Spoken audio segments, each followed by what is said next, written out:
sacerdote y rey. ¿Amén, hermanas? De acuerdo. Mirad, hay 3 oficios, hermano Ismael, principales que se mencionan en el Antiguo Testamento: el profeta, el sacerdote y el rey. Jesús cumplió estos 3 ministerios. Alabado sea el Señor. Los profetas tenían una tarea de comunicar la palabra de Dios a las personas. Mirad, en el Antiguo Testamento esto incluía proclamar la verdad de Dios a otros y revelar los planes de Dios para el futuro. Algunos de los profetas también realizaban milagros y sanidades. Escuchen, hermanos. El profeta, hermanos, se aislaba en lugares desiertos para vivir en consagración para Dios. Escúchenme, hermanos. Hermanas, era tanto la consagración y la cercanía que por medio del mensaje que salía de la misma boca de Dios, podía sentir hasta el corazón de Dios en el mensaje. ¿Por qué? Porque Dios, cuando habla, siempre habla con el corazón. Cuando transmitía un mensaje, podía transmitirlo de muchas maneras, el Señor. Pero a veces le decía a su profeta: levántate, vete a la casa del alfarero. ¿Para qué? No puede dar el mensaje directamente como a veces lo hace, pero a veces Dios quiere mostrar un corazón en ese mensaje. Y dice: vete a la casa del alfarero.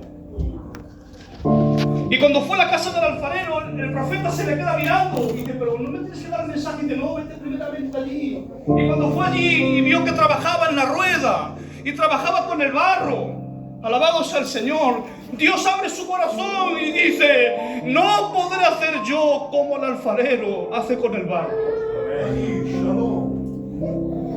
Alabado sea el Señor. Le estaba diciendo Dios: pero no puedo hacer yo, no puedo trabajar también. ¿Qué le costaba al Señor dar el mensaje allí en la casa? No, levántate, vete a la casa del alfarero, quiero que veas. Porque, hermanos, a veces entendemos esta gran verdad. No solamente lo que se escucha, vale más un hecho que 1000 palabras. Y a veces Dios quería demostrar de una manera, amén, y mostraba el corazón. Mirad, en la Biblia se presenta a los profetas de diversas funciones. En primer lugar, los profetas se le conocen como voceros de Dios. ¿Es así, hermanos?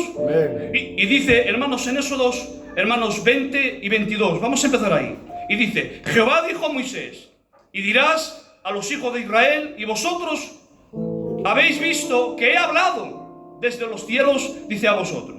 Pero dice, hermanos, en el 18: y todo el pueblo observaba el estruendo y los relámpagos y el sonido, hermanos, de bocina.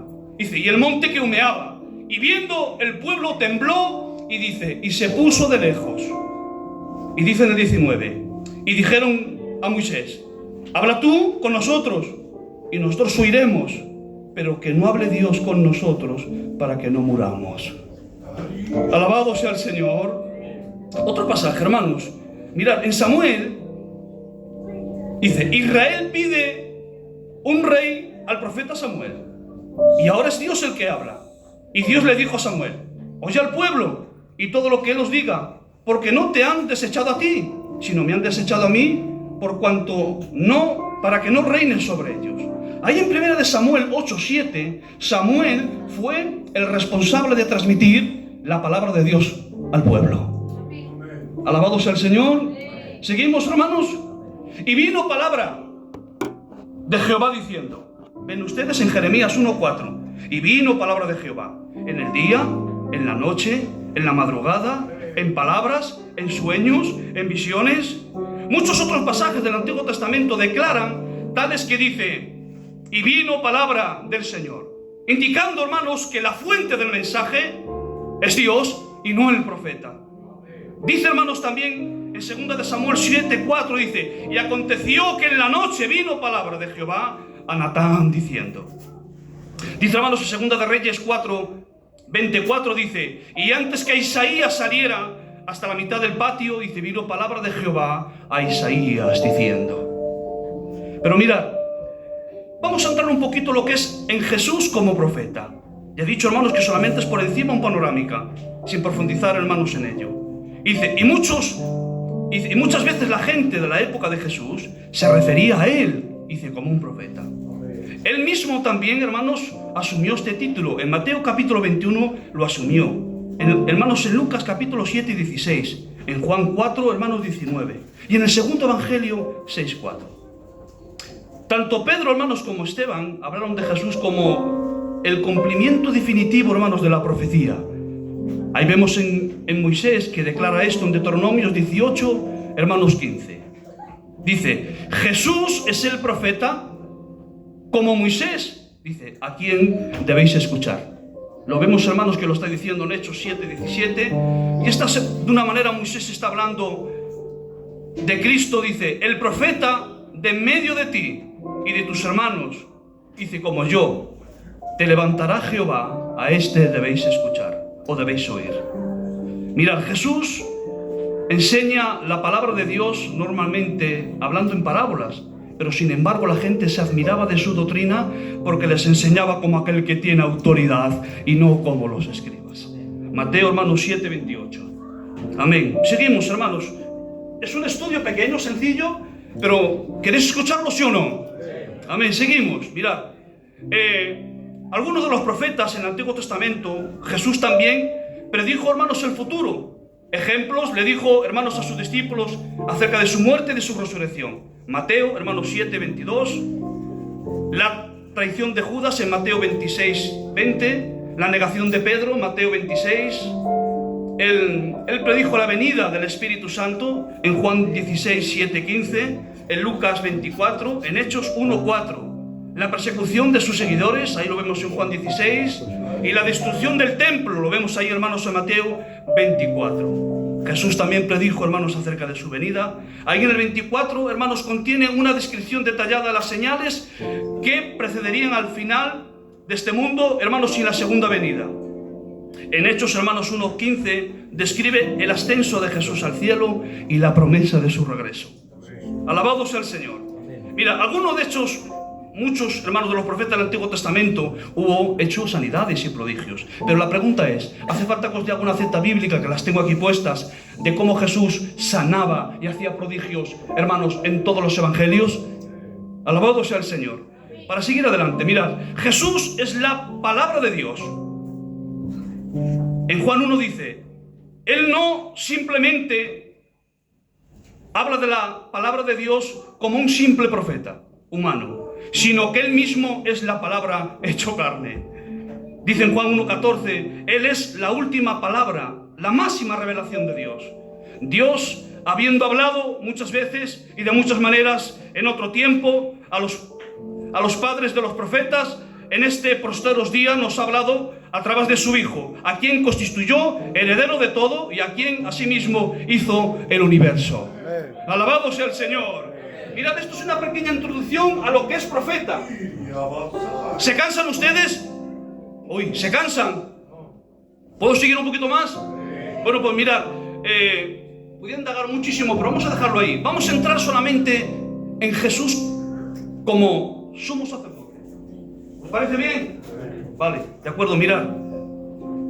Los sacerdotes del Antiguo Testamento servían como mediadores entre los hombres y Dios. Eran los sacerdotes quienes ofrecían sacrificios al pueblo. Jesús es nuestro mediador entre el sumo sacerdote, porque hay un solo Dios y un solo mediador entre Dios y los hombres, Jesucristo hombre. Primera de Timoteo, hermanos, 2:5.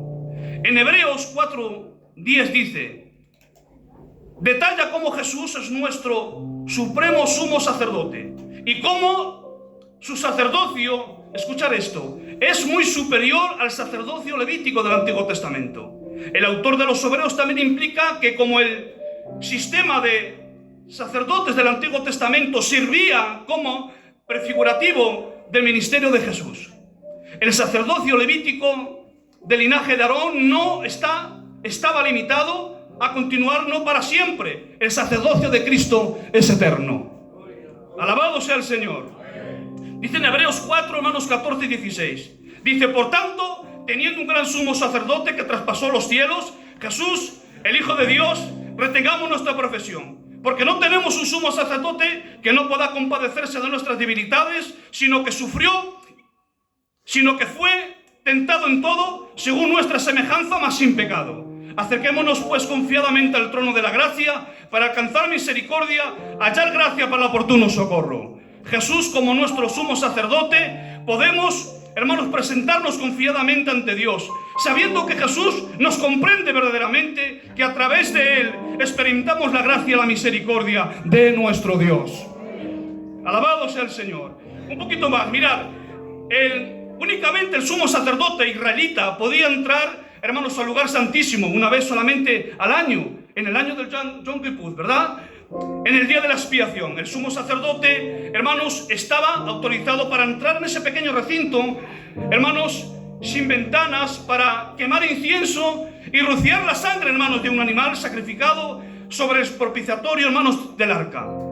Al hacerlo, el sumo sacerdote expiaba su propio pecado y los pecados del pueblo. Pero déjame decirte algo: el sacrificio de Cristo, una sola vez y para siempre, acabó, hermanos, con la necesidad de sacrificar animales, que nunca podía quitar, hermanos, el pecado. Pero dicen Hebreos, hermanos, 10:11, esos sacrificios eran simplemente una tipología del sacrificio perfecto y verdadero del Cordero Santo de Dios. Hermanos, el sacrificio de Cristo, hermanos, es el único que quita, hermanos, el pecado del mundo. Dice en Juan 1:29, el lugar santísimo, la misma presencia de Dios, ahora está, hermanos, disponible para todos, hermanos, que vienen a Cristo en fe. Donde antes, hermanos, había una barrera infranqueable, custodiada, hermanos, por querubines, Dios ha abierto un camino por la sangre del Hijo derramada en la cruz. Alabado sea el Señor. Dice, hermanos, en Hebreos 7, muestra que Jesús es un sacerdote conforme el orden de Melquisedec. Melquisedec, hermanos, tanto, escúchenme, era sacerdote como también era rey de Salem, que bendijo a Abraham. Lo vemos, hermanos, en Hebreos capítulo 7, y cumplido, hermanos, hablado en Hebreos, pero, hermanos, esto se fue en Génesis 14, 18, lo podéis leer. Al mismo Jesús no solamente es sacerdote para siempre, sino que también es rey. Alabado sea el Señor. Bueno, me queda Jesús como rey. ¿Qué hacemos? ¿Están cansados? ¿Lo podemos decir sí o no? ¿Lo podemos hablar? Ya ven ustedes que yo no suelo hacer esto. Estos son temas de estudio, pequeñitos, sencillos, pero nos habla de Jesús, Señor, como rey, como sacerdote y como profeta. Pero mirad, el oficio del rey en el Antiguo Testamento solamente es 2 minutos. También está representado por David. Dios llamó a David un hombre conforme a su corazón. En 1 de Samuel, hermanos, 13, 14, y en Hechos 13, 12 lo habla. Él prometió a David: y será afirmada tu casa y tu reino para siempre delante de tu rostro, y tu trono será estable eternamente. En 2 de Samuel 7, 16, esta promesa se cumple en el Mesías, a quien también se le dio el título Hijo de David. Jesús, este es el Hijo de David y el Rey legítimo. Lo vemos, hermanos, en Mateo 1 y en Apocalipsis. Escuchad esto, 22, 16. ¿Qué está hablando? Dice, hermanos, ya en Mateo, ya lo está diciendo, capítulo 1 y verso 1, dice: el libro de la genealogía de Jesucristo, el Hijo de David, hijo también de Abraham. ¿Qué dice en Apocalipsis 22, 16? ¿Y este quién lo dice? Dice: yo, Jesús, he enviado al ángel para daros testimonio de estas cosas en la iglesia. Yo soy la raíz y el linaje de David, la estrella resplandeciente de la mañana.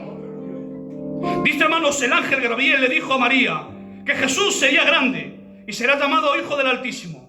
El Señor Dios le dará el trono de David, su padre, y reinará sobre la casa de Jacob para siempre, y su reino no tendrá fin. En Lucas, hermanos, capítulo 1, verso 32 al 33. El hijo de David sería un gobernante del pueblo y también su libertador. Los judíos en el tiempo de Jesús esperaban, hermanos, un rey político que le diera la libertad, hermanos, humanamente. En cambio, Jesús conquistó el pecado y la muerte. En 1 Corintios 15, 43 y verso 57, Él prometió que también regresaría a la tierra y reinaría como rey, pero primero en el reino del milenio y luego reinaría para siempre. Lo podemos leer, hermanos, en 1 Corintios 15, 24. Jesús, escuchen, tiene la autoridad en el cielo y en la tierra, dice Mateo 28 y 18. Jesús se acerca y les dijo diciendo: toda potestad me es dada en los cielos y también en la tierra. Dice, hermanos, en Filipenses 2:9, y tiene el nombre que es sobre todo nombre, dice en Filipenses 2:9 al 11. Por lo tanto, Dios también lo exaltó hasta lo sumo y le dio un nombre que es sobre todo nombre, para que en el nombre de Jesús se doble toda la rodilla, las que están en el cielo y las que están en la tierra y los que están bajo la tierra, y toda lengua confiese que Jesucristo es el Señor, gloria de Dios Padre. Dice, hermanos, en Salmos, fijaros esto, primeramente dice en Apocalipsis 19:16, Jesús es el Rey de Reyes y Señor de Señores, y un día será Rey en el sentido terrenal y político de la palabra, puesto que en Él caiga el peso, hermanos, del gobierno que reinará sobre sus hombros. Pero dice, Él reinará en el monte de Sión, y las naciones le traerán homenaje. En el versículo, hermanos, el versículo Salmo 6 dice, pero yo he puesto a mi rey sobre Sión en el santo monte. Y dice, hermanos, en Isaías 9, porque un niño nos es nacido, un niño nos es dado, y el principado sobre su hombro será llamado admirable, consejero fiel, Dios fuerte, Padre eterno, príncipe de paz. Y dice, hermanos, el Salmo 110, fijaros esto, verdaderamente Él es la máxima autoridad. Dice, aunque sus enemigos todavía no han sido puestos por la estrada de sus pies, dice, hermanos, Jesús debería reinar plenamente en nuestros corazones. Y con esto, hermanos, voy a terminar. Mirad, un sacerdote no funciona siendo profeta o siendo rey. El único que fue Melquisedec. Dice, un profeta simplemente hacía su trabajo como profeta o como rey o como sacerdote. Sin embargo, Cristo cumplió los tres perfectamente. Dice, simultáneamente, Él es profeta, Él es sacerdote y Él es rey para la gloria y honra de su santo nombre. Hasta aquí esta pequeña enseñanza. Le damos este aplauso para el Señor en el nombre de Jesús. Gloria a Dios, aleluya. Aleluya. Gloria a tu nombre, Jesús.